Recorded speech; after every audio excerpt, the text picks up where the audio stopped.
Magandang araw kaibigan! Tuloy po kayo sa Felicidad's Channel. Sa mga kwento ng buhay at pag-ibig na hinalukay sa natatagong baul ni Felicidad. Pero bago po tayo magpatuloy, huwag niyo pong kalilimutan na i-like ang video, i-subscribe ang channel, at i-click ang notification bell para lagi kayong updated sa mga parating pa na upload.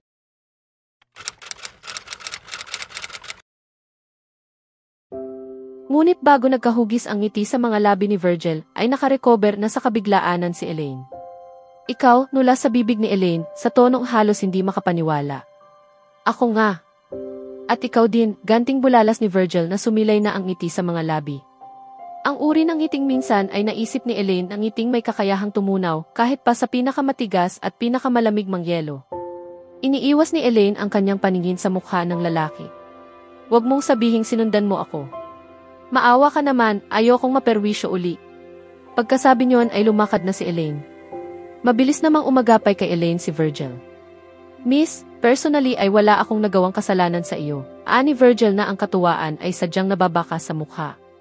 Hindi naman yata tama na magtanim ka ng galit sa akin gayong hindi naman tayo magkakilala. Malapit na sila sa dulo ng pasilyo. Kilala na kita, di ba? Ani Elaine habang tuloy ang kanyang paglakad. Mr. Malas? What? Minadali ni Elaine ang paghakbang. Lobby na ang dulo ng pasilyo. Doon ay liliko sa kanan si Elaine. Nag-iwan pa ng salita si Elaine. Please lang, dyan ka na lang, Mr. Malas. Naiiling na huminto sa paglakad si Virgil. Sinundan na lamang nito ng tingin si Elaine na halos nasa dulo na ng pasilyo. Hindi na iwasan ni Elaine ang sumulyap kay Virgil habang paliko na siya. At isang pangyayari ang naganap. Nahuli ang pagtatangka ni Elaine na iwasan ang janitress na umaatras habang nilalampaso ang baldosang lapag.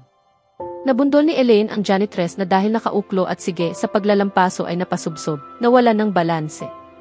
At kahit nagpilit ay hindi nagawang pigilin ang sarili sa pagsalampak sa lapag. Diyos ko! Nausan ni Elaine. Nasa lobby sila. Maraming nakakita. Hiyang-hiya si Elaine. Hangos na tinulungan ni Elaine ang janitress sa pagtindig. Patawad, patawad. Pasensya ka na, sinasabi niya habang nakaalalay sa isang braso ng janitress. Hindi ko sinasadya. Aksidente kasi. Kasi naman. Sasabihin ba niyang dahil sa kanyang pagmamadaling makalayo sa lalaking iyon? Ayos lang. Hindi naman ako nasaktan, anang janitress na tinanggap ng walang sama ng loob ang paghingi ni Elaine ng paumanhin. Pasensya ka na talaga. Ngumiti naman ang janitress. May nag-abot sa janitress ng panglampaso na kanina ay nabitiwan ito. Salamat, anang janitress kay Virgil. Okay ka lang? Pwede na kitang iwan, ani Elaine. Tumango ang janitress. Binalingan ni Elaine si Virgil. Tinantuan niya ito ng daliri.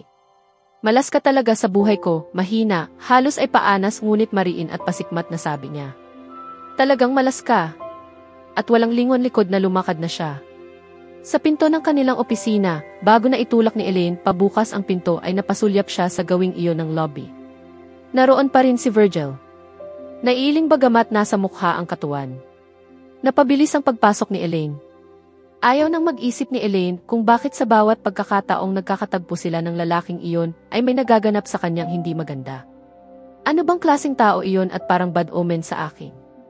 At bakit naroon ang lalaking iyon sa loob ng gusali? Empleyado kaya iyon ng isa sa mga opisina roon? O negosyanteng may katransaksyon lamang doon? Mahigit 1 linggo na siyang nagtatrabaho. Bakit noon lang niya nakita sa gusali ang lalaki? May sa demonyo yata ang lalaking iyon. Pumasok din sa isip ni Elaine. Nakakatagpo ko sa mga pagkakataong hindi ko inaasahan ay kung bakit perwisyo pa ang laging dulot sa akin. Ito na naman siya sa kanyang pag-iisip. Lagi na namang bisita ng kanyang diwa ang lalaking iyon. Pero aminado si Elaine sa sarili, kahit hindi pa nagaganap ang ikalawa at ikatlong engkwentro nila ng lalaking iyon ay lagi na, kahit hindi sinasadya, ay naaalala niya ang mukhang iyon. Guwapo, maayos, mahusay magdala ng damit.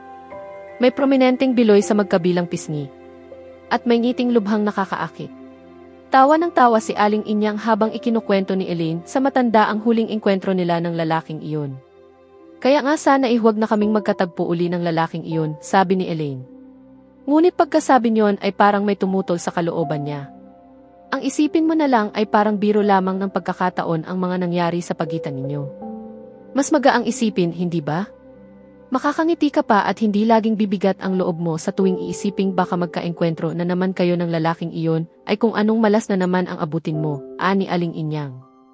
Dapat ay positibo lagi ang pag-iisip mo. Para laging magandang pangyayari ang maganap sa iyo. Positibo naman ang pag-iisip ko, mabilis na tugon ni Elaine. Positibong pag-iisip na nakatuon sa pangarap kong yumaman, magkapera, umasenso sa buhay na magkasama tayo. Nang sa ganoon, pagdating ng araw ay tayo pa rin ang magmay-ari ng bahay at lupang ito. Kailanman ay hindi ko itatapon ang pag-asang isang araw, sa hinaharap ay mapasa atin ito. Talaga? Kaya kung tungkol din lamang sa lalaking iyon, hindi ko siya pag-aaksayahan ng panahong isipin pa.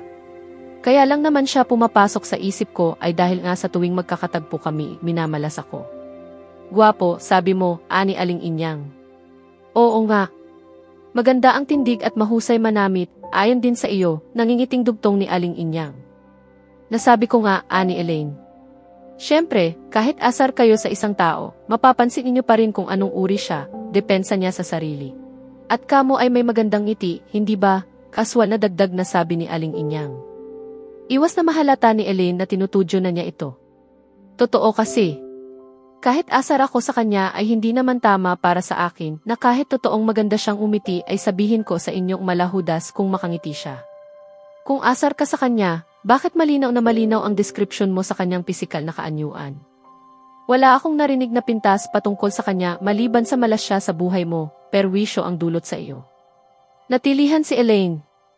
Naramdaman niya na may kakaibang tinutumbok ang pangungusap ni Aling Inyang. Tinutokso siya. Ay, Nana Inyang. Huwag ninyong ituloy. Hindi mangyayari. Malayong mangyari. Ang alin? Ang iniisip ninyo. Wala naman akong iniisip. Sigurado ako na ang mga binanggit ko ay base na rin sa mga narinig ko sa iyo. Meron bang ibang kahulugan, Elaine? Meron nga ba? Nana Inyang naman, nagmamaktol na usan ni Elaine. Ayoko na. Niloloko ninyo ako, dugtong niya sa paraang nagtatampo. Inakbayan siya ni Aling Inyang. O siya, tama na. Binibiro nga lamang kita. Iba na lang ang pag-usapan natin. Ayon sa janitress, bagong empleyada ng consultancy office ang babaeng iyon. Ngunit hindi alam ang pangalan. Pero alam na sekretarya iyon. Hindi na nag-usisa pa si Virgil. Sapat na sa kanya ang konting impormasyong nakuha.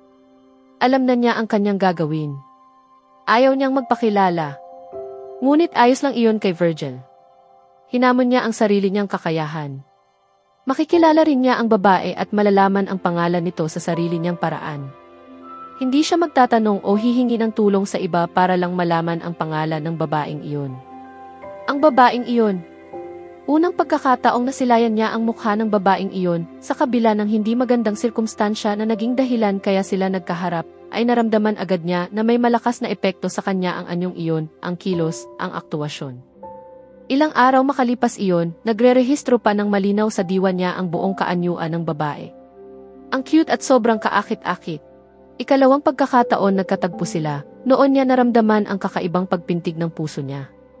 Pagpintig na tanda na may nabuhay na kakaibang uri ng emosyon sa sentro ng kanyang puso. Kakaibang emosyon na sanhi ng makahulugan at malalim na atraksyon. Emosyong singkahulugan ng lahat ng uri ng pinagsama-samang pakiramdam at pangunawa. Pag-ibig. Kailangan niyang tuklasin ang katiyakan. Kaya nararapat lamang na kumilos siya. Hindi ko siya kilala, madamot siyang ipaalam sa akin ang kanyang pangalan. Doon ko siya sisimulan. Nabuo sa isip ni Virgil. Sa susunod na kabanata, inaasahang magsisimula na ang tahimik, ngunit determinadong paghahanap ni Virgil sa tunay na pagkatao ni Elaine.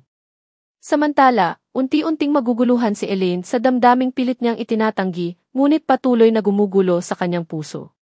Kaya abangan natin